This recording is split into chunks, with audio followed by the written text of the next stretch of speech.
Irmãos, eu creio que diante desse momento que estamos vivendo,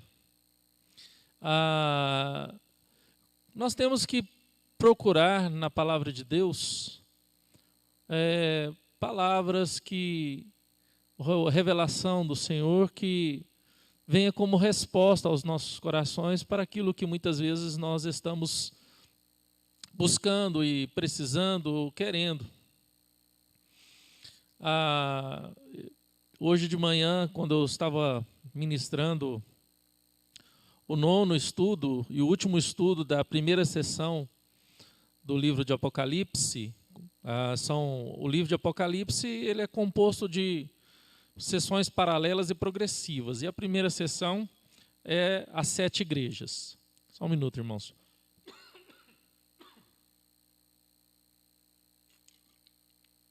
A garganta coçou, mas não é coronavírus não, irmãos. Fiquem tranquilos. Então, falamos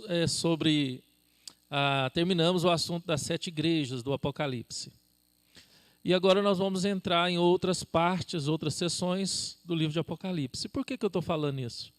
Porque logo quando surgiu o primeiro caso de Covid-19 no Brasil, se eu não me engano foi dia 20 de fevereiro, uma pessoa falou para mim que na igreja de alguém, o pastor tinha pregado que a Bíblia já estava falando sobre o Covid-19, o coronavírus, e que o pastor dela tinha falado que tem na Bíblia Covid-19, tinha na Bíblia coronavírus. E naquele momento, ali no carro, estava eu, a Cássia, as meninas, né? A gente ficou meio que surpreso com essa palavra. Eu falei, olha, na Bíblia não tem nada escrito de Covid-19, na Bíblia não tem nada escrito de coronavírus. E aí a gente passou aquela situação, conversando e tal, chegamos em casa, fomos almoçar, e aí eu fui lavar os pratos, quando eu virei o fundo do prato, estava no fundo do prato, corona. Aí eu falei aqui, ó, onde está escrito corona, e brinquei. Só que de lá para cá, com o agravar da situação, com o agravar da pandemia, veio o isolamento social e uma enxurrada, que eu posso assim dizer, uma enxurrada de coisas na internet, uma enxurrada de vídeos de pastores falando. E dentro de tantas coisas, nós ouvimos muitas coisas. Uma delas é que Deus entregou o homem à sua ganância. Deus entregou o homem à sua ganância e agora não vai adiantar o dinheiro, porque essa pandemia veio para mostrar que dinheiro não vale nada, porque não se tem remédio, não se tem vacina.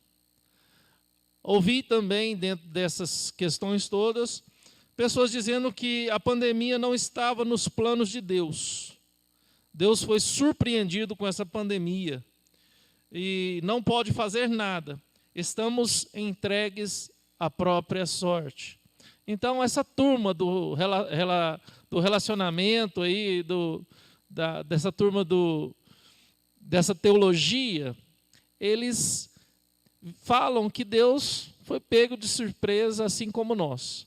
Deus desceu da sua glória para construir um futuro com a humanidade. Quando ele desceu da sua glória para construir um futuro conosco, ele se abdicou do seu poder e da sua soberania, e ele não pode fazer nada, né? Então, essa é a turma da teologia relacional. Então, que eu também não concordo. Eles tentaram achar um meio de confortar o coração de quem sofre, dizendo que Deus perdeu o seu poder. Ouvi também, né, em meio a essas questões todas, que essa pandemia é uma trombeta de Deus, um alerta ao mundo e um chamado à igreja. Dentre todas as coisas que eu ouvi, essa então foi a mais coerente, que é uma trombeta, é um sinal de Deus para alertar o mundo e um chamado à igreja. Que chamado seria esse? um chamado ao despertamento, um chamado a uma vida verdadeira e autêntica. E hoje, falando sobre a igreja de Laodiceia, a última igreja do paralelo de Apocalipse, a exortação de Jesus àquela igreja, que ela tinha a aparência de que estava viva, mas ela era uma igreja morta. Uma igreja que se adequou com o mundo, com a sociedade, com a cidade onde ela habitava. Era uma cidade jactanciosa, a igreja se tornou jactanciosa. Era uma cidade arrogante, a igreja se tornou arrogante. Era uma cidade que se gabava da sua riqueza, a igreja se tornou também autossuficiente em sua riqueza. E Jesus claramente exortou aquela igreja: olha, você tem a aparência de que vive, mas está morta. E quando esse pastor conhecido entre nós, que é o Hernandes Dias Lopes, falou que esse sinal, essa pandemia serve como trombeta para a igreja, para que o povo de Deus, para a igreja, venha se abrir os seus ouvidos, para que venha se alertar, e uma advertência ao mundo. Eu coloquei como tema desse sermão justamente isto. Justamente isso. A pandemia, uma advertência ao mundo e um chamado à igreja. Vamos entender isso melhor? Abrindo as nossas Bíblias no segundo livro de Crônicas, ou segundo livro das Crônicas, capítulo 7, dos versos 11 ao 14. Segundo livro de Crônicas, capítulo 7, dos versos 11 ao 14.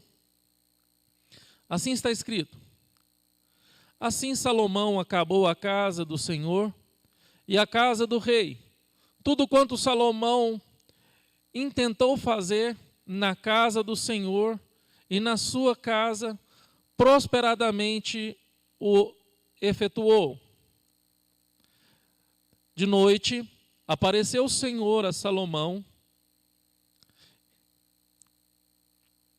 e lhe disse: ouvi a tua oração e escolhi para mim este lugar para a casa do sacrifício. Se eu cerrar os céus de modo que não haja chuva, ou se ordenar os gafanhotos que consumam a terra, ou se enviar a peste entre o meu povo, se o meu povo, que se chama pelo meu nome, se humilhar e orar e me buscar e se converter dos teus maus caminhos, então eu ouvirei dos céus, perdoarei os seus pecados e sararei a sua terra. Vamos orar. Pai, tua palavra foi lida. Peço a Deus que o Senhor fale aos nossos corações. Tenha misericórdia de mim. Tenha misericórdia do teu povo. Tenha misericórdia, ó Pai, deste planeta, dessa humanidade que está sendo assolada. Me usa, ó Deus, por meio da instrumentalidade do teu Espírito Santo. Não aquilo que eu quero falar, mas aquilo que o Senhor deseja falar à tua igreja. Eu te peço, ó Deus, que as palavras dos meus lábios e o meditar do meu coração possa ser agradável somente a Ti, Senhor Deus, Rei meu e Salvador meu. Assim eu oro, assim eu peço e assim eu agradeço. Em nome do Senhor Jesus. Irmãos, quando nós vamos lá para o princípio, vemos que Deus criou todas as coisas boas e Deus descia na viração do dia para manter um relacionamento com a sua criação. Deus, ele descia para se relacionar com Adão e com Eva. Deus, ele conversava com a sua criação, ele se relacionava com a sua criação. E quando nós também percebemos, houve a queda, uma desobediência. E o homem foi expulso da presença de Deus. A presença de Deus não foi mais acessível ao homem. E a Bíblia diz que a humanidade ela foi se tornando tão má, mas tão má, mas tão má, que Deus resolveu exterminar a humanidade com um dilúvio. Mas Deus achou integridade em um homem chamado Noé. E Deus falou para esse homem tinha um relacionamento com Deus, e Deus, ele tinha acesso à presença de Deus, e Deus lhe falou: olha, eu te salvarei, você e tua casa. E esse homem, movido pelo Espírito de Deus, movido por Deus, ele construiu uma arca, e ali ele foi salvo, e a sua família, e todos aqueles animais que entraram na arca. Ao descer da arca, Noé se embebedou, os seus filhos cometeram um pecado contra Deus e contra o próprio pai. E novamente, a maldade no mundo foi aumentando. Aumentou de tal forma que essa maldade, como uma pandemia, como um vírus, atingiu todos os povos. Porque essa maldade era oriunda do coração do homem. E novamente, Deus chamou um homem e falou para esse homem: olha, saia da tua casa, da tua parentela, e vai para a terra que eu te mostrarei, e de ti farei uma grande nação. Deus, naquele exato momento, escolheu um homem, e por meio desse homem, escolheu um povo para se relacionar com este povo, para separar este povo, para que esse povo tivesse um relacionamento com ele. E sabemos a história de Abraão, conhecemos a história de seus filhos, seus netos, até chegar ao problema do Egito, onde esse povo viveu como escravo, sendo subjugado por Faraó e pelos egípcios por 400 anos. E quando eles não aguentavam mais tanta angústia, quando eles não aguentavam mais tanta dor, tanta peso sobre eles por causa da escravidão, eles começaram a clamar a Deus. E a Bíblia diz que Deus ouviu o clamor do seu povo no Egito. E Deus levantou um homem chamado Moisés. E Deus capacitou esse homem. E através desse homem, Deus tirou o seu povo do Egito com mão poderosa. Sabemos como foi. Sabemos como foi. E Deus esteve com esse povo. Mesmo esse povo rejeitando o tempo todo por causa do pecado, o mal que tenazmente assediava o coração e corrompia o coração. Deus levantou profetas para clamar pelo povo. Deus deu a lei para que esse povo pudesse ter de fato uma margem a se guiar, de forma que não viesse contrariar a vontade de Deus. E ao ler o Antigo Testamento, nós vemos que quando o povo se afastava de Deus, o castigo de Deus descia sobre ele. Quando o povo se afastava de Deus, os inimigos prevaleciam e esse povo sofria. E quando esse povo se lembrava de Deus, eles clamavam a Deus e Deus ouvia. E Deus os livrava com mão poderosa dos seus inimigos. Foi assim até Davi. Quando Davi reinou, a Bíblia diz que o reino de Davi seria com a espada na mão.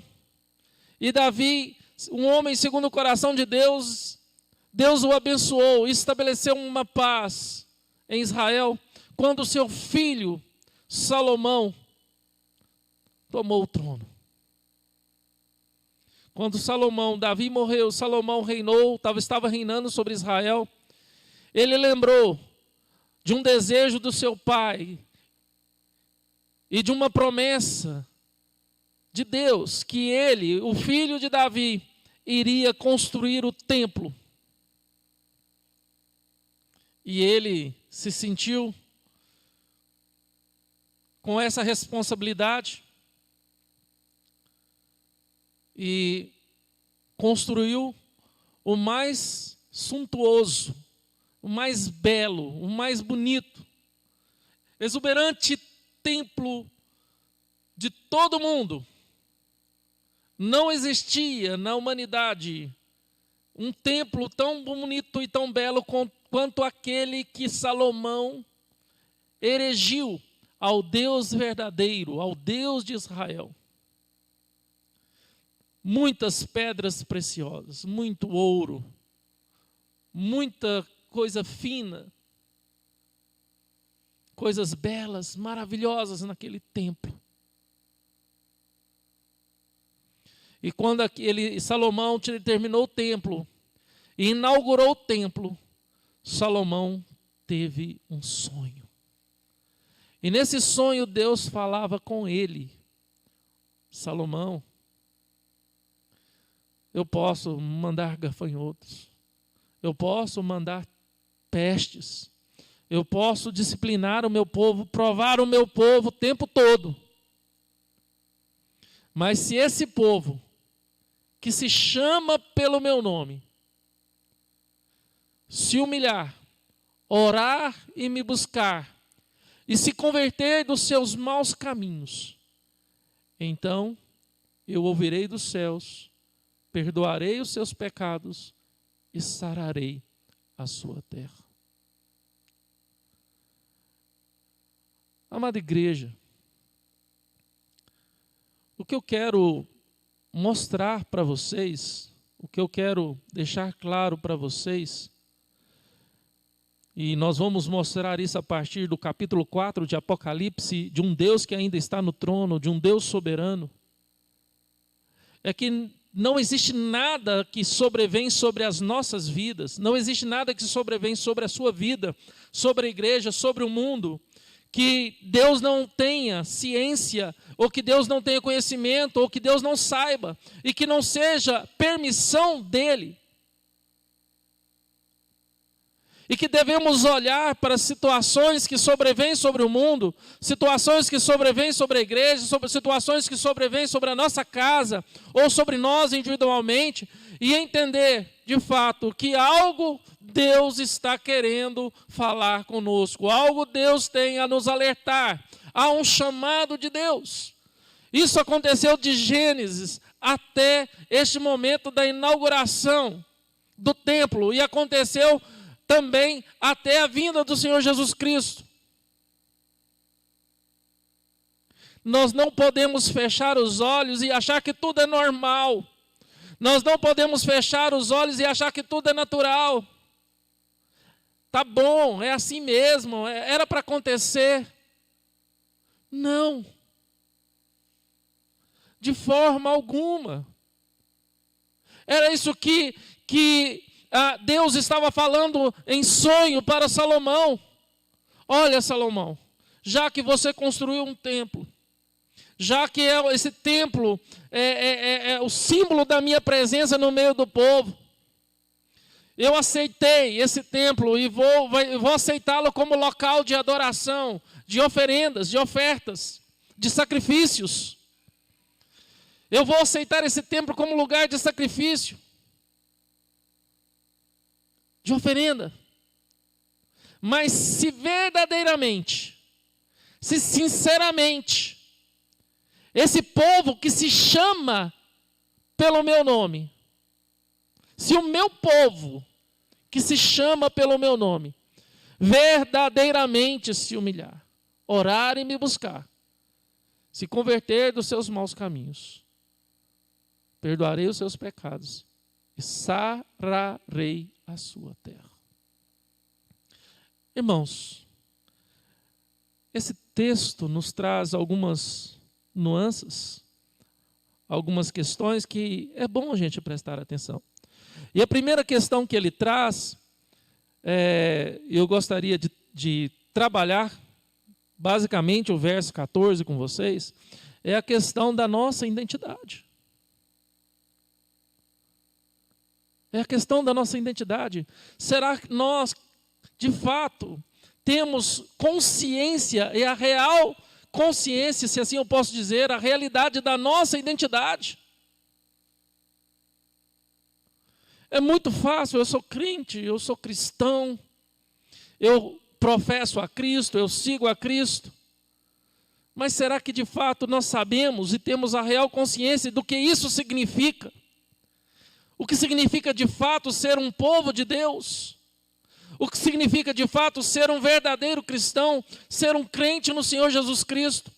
Qual é a diferença que isso traz na nossa casa? Qual a diferença que isso traz na nossa adoração, na nossa exaltação, no nosso culto ao Senhor, no meio da igreja? Qual a diferença que isso traz na nossa vizinhança, na nossa cidade? Qual a diferença que isso traz em nossa espiritualidade? Qual é a diferença? E eu pergunto para você, nesse exato momento, se dependesse do seu clamor, se dependesse da sua oração, se dependesse da sua espiritualidade, se dependesse da sua fé, para que toda essa pandemia se acabasse agora, num piscar de dedo, será que acabaria?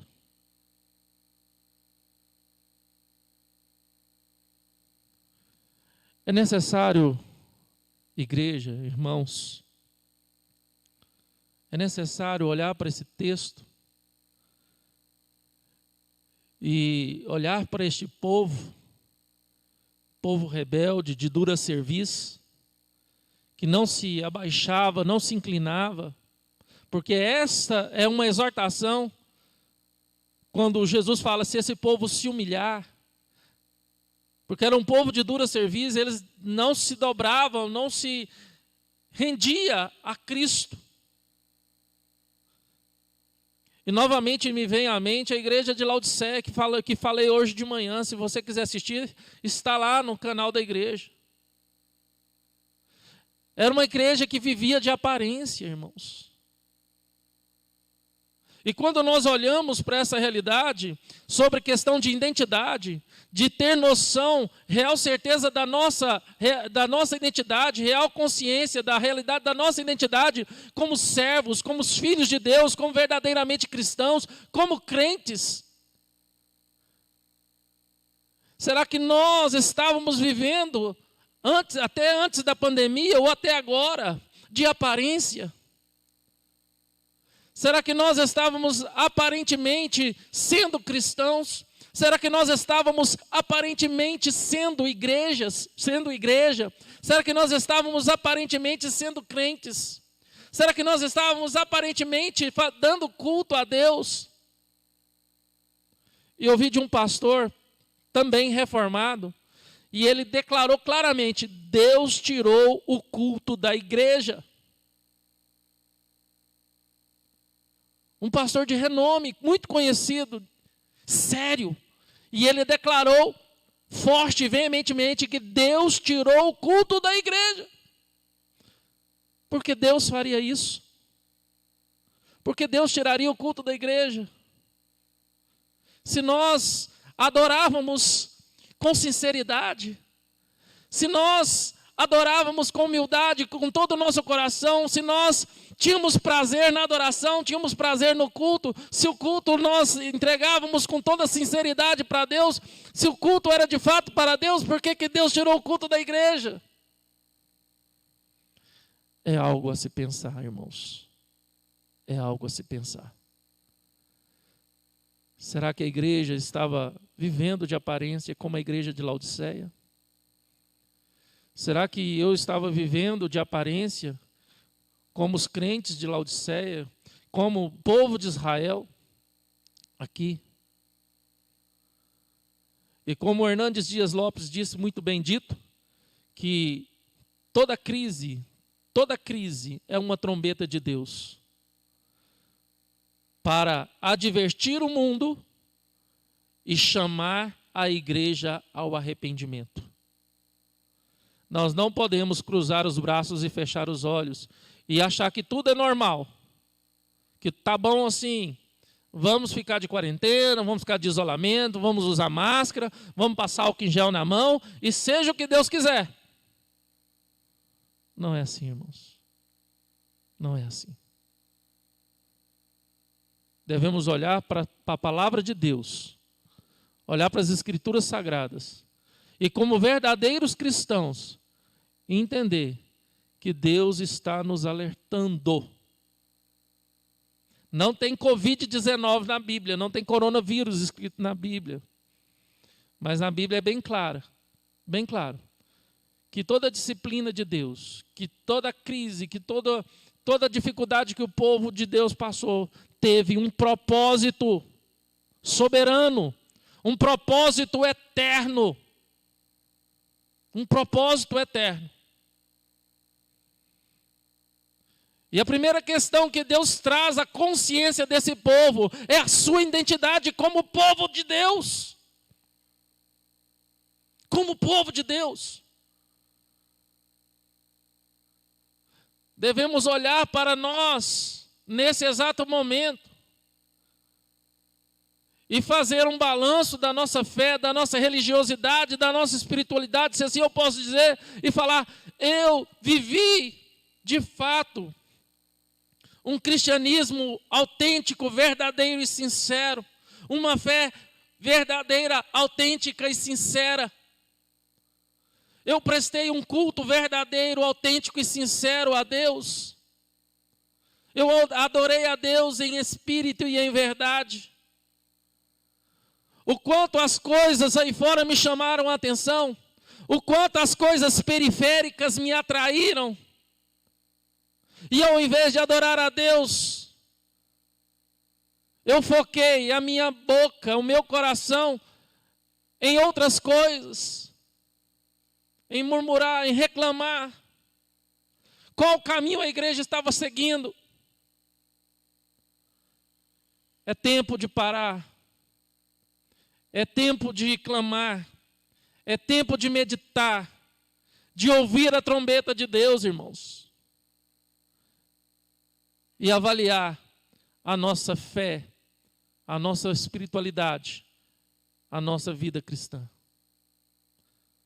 Porque se depender do nosso clamor, se depender do clamor da igreja,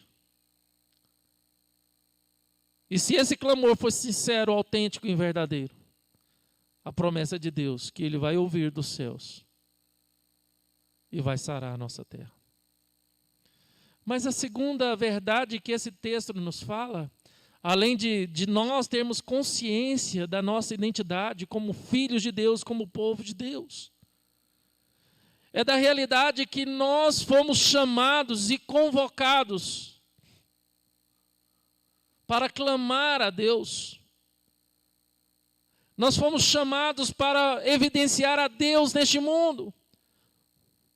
Porque ele fala assim: esse povo que se chama pelo meu nome. Existe um povo de Deus neste mundo. E esse povo se chama pelo nome de Deus. E como esse povo foi chamado no Antigo Testamento? Olha, esse é o povo de Deus. Esse povo que está vindo e derrotando as nações inimigas, ele serve o Deus invisível, o Deus desconhecido. Eles não servem a Baal, eles não servem a Astarote, eles não servem a nenhum Deus estranho. Eles servem ao Deus desconhecido, ao Deus, o grande eu sou. Eles eram conhecidos por um Deus poderoso, um Deus soberano, um Deus que envergonhava os seus inimigos e os derrotavam. Eu paro e penso novamente, da mesma forma que eu parei e pensei sobre a questão da nossa identidade. Uma coisa é eu reconhecer a minha identidade e avaliar se a minha identidade cristã ela tem sido sincera e verdadeira. Outra coisa é avaliar como o mundo tem me visto aí fora como cristão. Como o mundo aí fora tem visto a minha fé, a minha espiritualidade. Será que as pessoas lá fora olham para mim e falam, esse é um homem de Deus? Será que as pessoas lá fora olham para mim e falam, esta é uma mulher de Deus? Será que o mundo lá fora olha para esta igreja, para a igreja cristã e fala, este é um povo de Deus? A imagem do povo de Deus foi deturpada nessa terra. A imagem do verdadeiro povo de Deus foi corrompida por muitas questões que, se eu fosse colocar aqui, nós ficaríamos mais tempo. Mas nós vivemos uma era, nós vivemos uma contemporaneidade que a igreja cristã não é reconhecida mais como povo de Deus, mas como um povo caloteiro, um povo mentiroso, um povo ganancioso, um povo que coloca dinheiro na cueca, um povo corrupto. Como o mundo tem visto a igreja, como um povo doido, fanático, cego.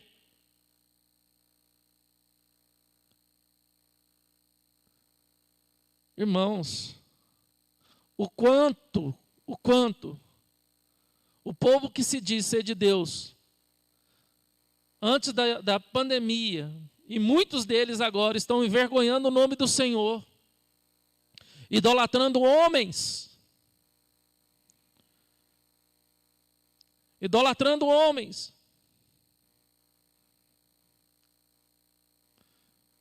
pegando hinos a Deus, tirando o nome de Deus e colocando o nome de homens, e cantando para homem e para homens. Tenho visto isso constantemente na internet.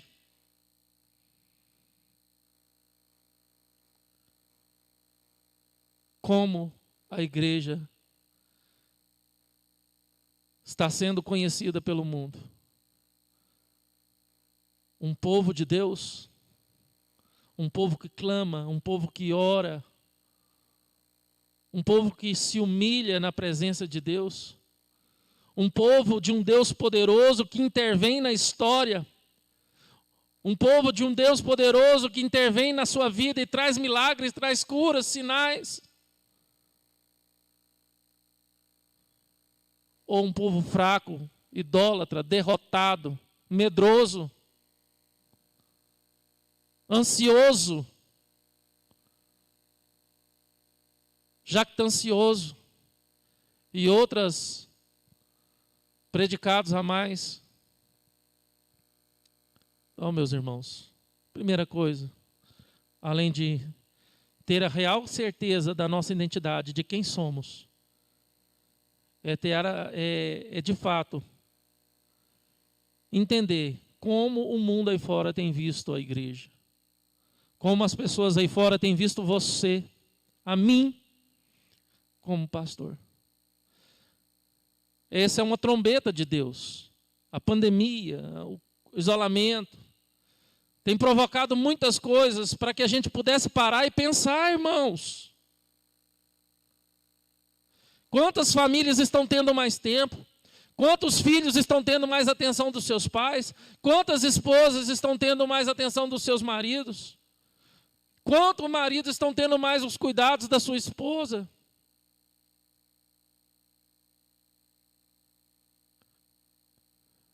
Nós estávamos vivendo tempos em que se terceirizava a educação da criança para a escola.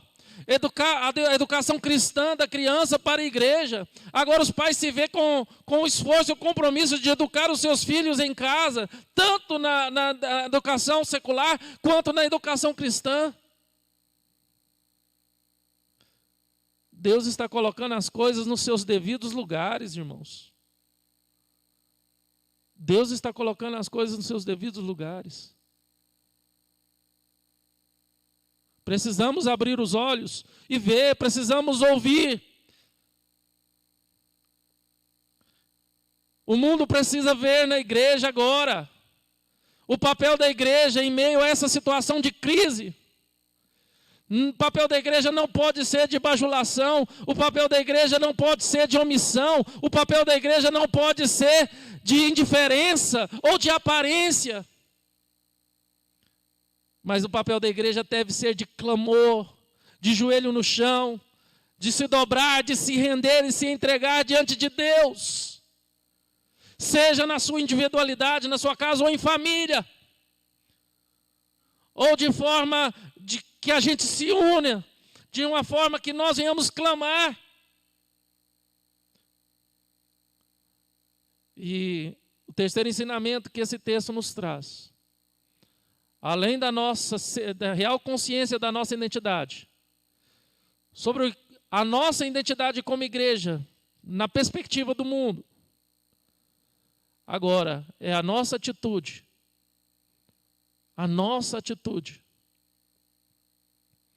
diante dessa trombeta, diante dessa crise.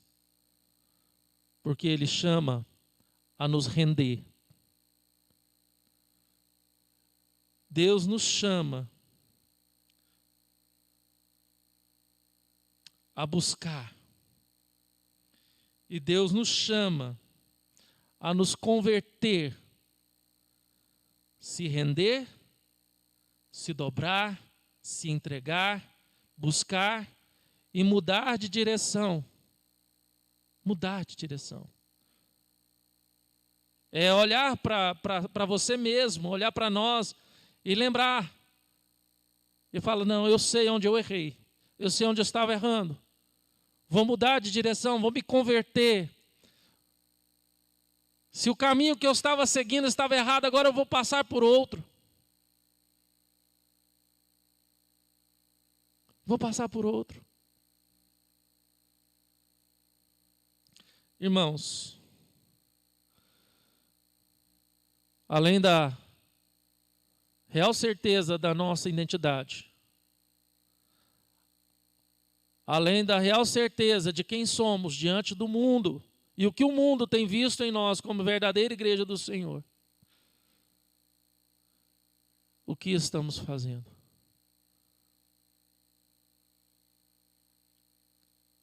A Bíblia toda, ela fala de uma igreja, de um povo, de uma nação, que não é apenas a nação de Israel, mas fala de um povo santo, um povo escolhido, que eu e você faz parte, e que tem gente de todos os povos, tribos, línguas e nações. E é esse povo que precisa agora se dobrar, buscar a Deus, se converter dos seus maus caminhos, arrependimento. Oh, meu Deus, me perdoe pela minha vida errada, me perdoe pelo meu culto falso, me perdoe pela minha adoração insincera, me perdoe pela minha falsa aparência ou aparência de uma coisa que na verdadeiramente não era. Eu quero mudar a minha vida, eu quero me converter agora, mudar de direção. Vou me dobrar. Vou te buscar veementemente, com todo o meu coração. E vou me arrepender com sinceridade. Porque só assim, o Senhor ouvirá dos céus, perdoará os nossos pecados e sarará a nossa terra. Isso aconteceu de uma forma federal em Cristo Jesus. Mas em relação às crises atuais e às pandemias, dentro de uma responsabilidade humana, como igreja, precisamos continuar clamando para essa questão atual que estamos vivendo. possa de fato ter um fim. De fato ter um fim. Quem sabe, se assim eu posso dizer, que o tempo que está demorando tanto para nós, por uma vacina, um remédio, alguma coisa que nos dê paz, só está dependendo da atitude da igreja de Deus na face da terra, desta igreja militante. Se render, buscar, orar, se arrepender e clamar a Deus. Porque a promessa é de perdão e de cura. Qual é a cura que nós estamos precisando agora, irmãos? Qual é a cura que nós estamos precisando agora? Os irmãos sabem, e muitos irmãos já viveram respostas de Deus em milagres pessoais, familiares, como eu vivi na vida da Cássia. Quando eu me vi diante da morte na Cássia, e eu me debrucei sobre o peito dela e chorei, clamando a Deus, pedindo por perdão e misericórdia, para que Deus restituísse a vida da minha esposa. Deus teve misericórdia de mim. Deus teve misericórdia. Eu não posso dizer que a minha oração moveu Deus, comoveu Deus, mas Deus agiu na vida da Cássia, trazendo a vida. Precisamos, irmãos, nos render a Deus, chorar, nos humilhar, nos converter dos nossos maus caminhos, nos arrepender. Nos arrepender. Chega de dizer que está bom, que está normal, que é assim mesmo, que vai dar tudo certo, e nos confortar com isso. Precisamos agir como um verdadeiro povo de Deus. Em toda a história bíblica nós vemos isso, irmãos. Do povo se arrependendo, do povo se dobrando, do povo clamando e Deus respondendo. De uma tal forma que Ele nos perdoou em Cristo Jesus.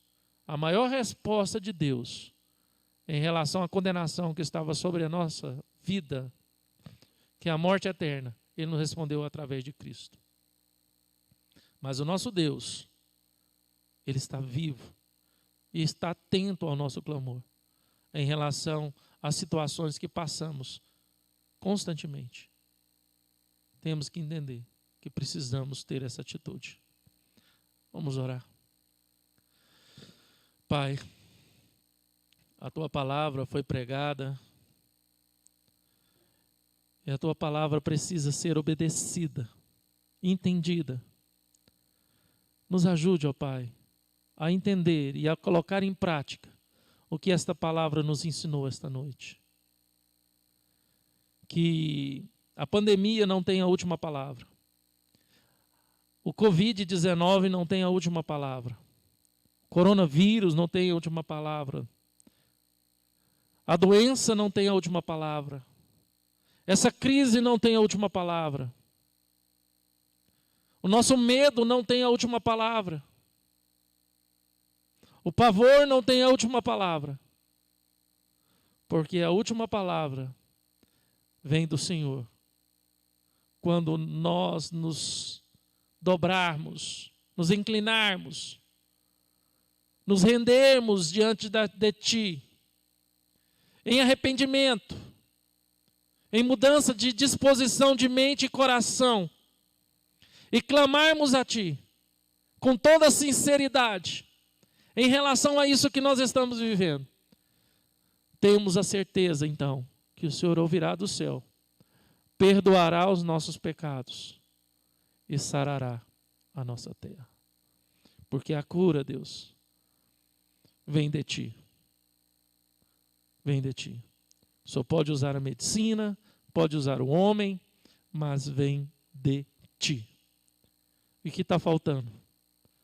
Está faltando a sua igreja entender que ela tem uma identidade e que ela precisa ser reconhecida neste mundo por sua identidade. E que essa identidade leva essa igreja a ter atitude verdadeira, sincera, que o Senhor espera de cada um de nós como tua igreja. Nos ajude a entender isso. Assim eu oro, assim eu peço, Assim eu agradeço em nome do Senhor Jesus. Amém.